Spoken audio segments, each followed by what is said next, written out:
ఎంత పైపులు పెట్టేసి ఉన్నాయి. ఘోరం.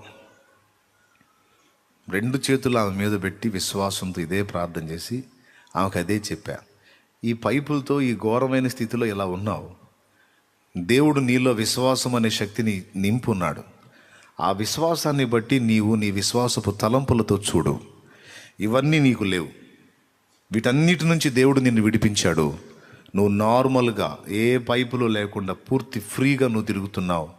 దేవుడు నిన్ను స్వస్థపరిచాడని ఇదే నమ్ము. నువ్వు అది నమ్మినట్లయితే నేను ప్రార్థన చేస్తానని అదే విశ్వాసం ఆమె కలిగి ఉంది. ఆ విశ్వాసాన్ని బట్టి నేను కూడా ప్రార్థన చేశాను. ఎక్కువ టైం తీసుకోవాలా, అనతి కాలంలోనే అప్పుడే దేవుని కార్యం ప్రారంభమైంది.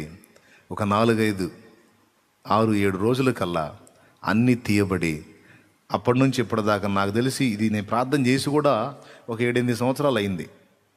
కానీ ప్రభువుని గట్టిగా నమ్మింది, దైవజనుడిగా నేను చెప్పిన మాటని పూర్తిగా విశ్వసించి ఒకటే సూత్రం చెప్పింది, నీ తలంపులలో మాంత్రికుడు దృష్టి ద్వారా వాక్కు ద్వారా, మనకు దృష్టి వాక్కు కూడా కాదు, తలంపులలో విశ్వాసాన్ని ప్రయోగించు, తలంపులలో విశ్వాసాన్ని ప్రయోగించు.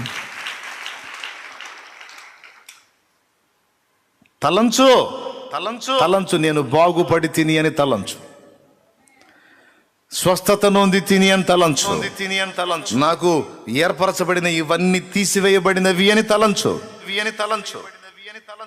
విశ్వాసమును బట్టి నేను ప్రార్థన చేస్తున్నాను, నీవు కూడా ప్రార్థన చేస్తున్నావు, ఇద్దరం ఏకీభవిస్తున్నావు. ఖచ్చితంగా అవన్నీ తొలగింపబడి నువ్వు నార్మల్ కండిషన్లో తిరుగుతావు. ఇదే నమ్ము, అదే నమ్ము, అంతే. అదే చూడు, దానికి వేరుగా చూడవా.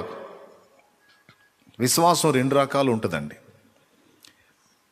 రోగిష్టివాడు, రోగంలో ఉన్నవాడు 2 రకాల విశ్వాసాలు కలిగి ఉండొచ్చు. బాగున్నాను, దేవుడు నన్ను స్వస్థపరిచాడు, నేను నార్మల్ కండిషన్లో తిరుగుతున్నాను అనేది విశ్వసించవచ్చు. ఇప్పటికి ఇలాగ అయిపోయాను, తర్వాత ఇలాగ అయిపోతాను, ఇంకొద్ది రోజులకి ఇలా రాస్తాను అని కూడా విశ్వసించవచ్చు. అది విశ్వాసమే, ఇది విశ్వాసమే. మళ్ళీ చెప్పేదా? ఒకసారి సరిపోయిద్దా? మళ్ళీ చెబుతా.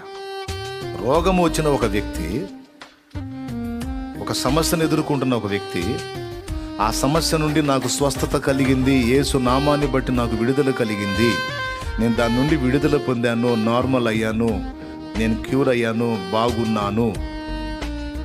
ఎవరిని బట్టి? యేసును బట్టి. ఆయన గాయాల్లో స్వస్థత నాకు లభించింది.